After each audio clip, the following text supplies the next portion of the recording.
Freshly caught lobsters and native chicken are carefully placed into a giant wok over an open fire, together with ginger, onions, fresh vegetables, and local herbs that create a rich, aromatic broth. As everything slowly simmers, the sweet lobster juices blend perfectly with the hearty flavor of the native chicken, producing a comforting soup that's full of authentic Filipino island flavors. Prepared beside the shoreline using nothing but fresh ingredients and a traditional wood fire, this meal captures the true spirit of coastal living.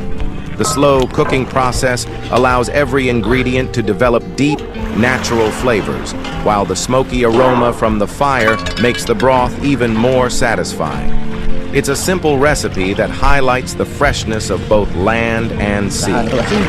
Once fully cooked, the tender lobster, juicy native chicken, and flavorful broth are served with hot steamed rice for an unforgettable seafood feast. From the crackling fire and fresh coastal scenery to the rich homemade soup, this is more than just a meal. It's an authentic, sea-to-stomach adventure that celebrates traditional Filipino outdoor cooking at its finest. Lobster tsaka native chicken. Grabe. Lalaki-lamang naman natin.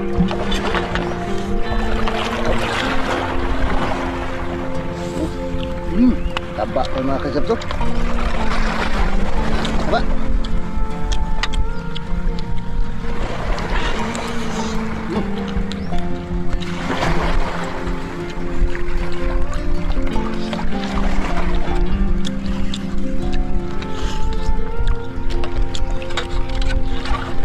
Sabaw. Sabaw.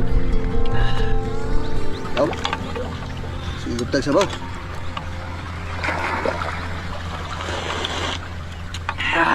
Tapi kalme.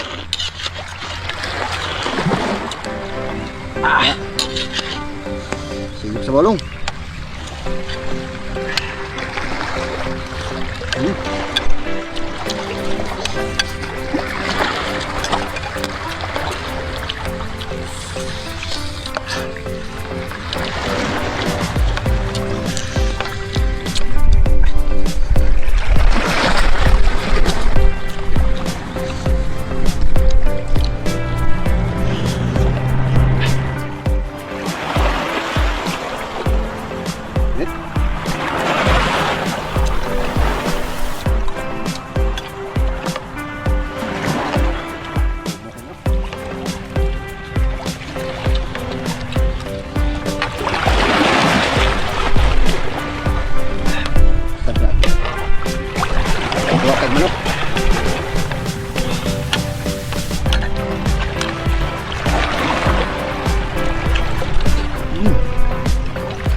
Atun do.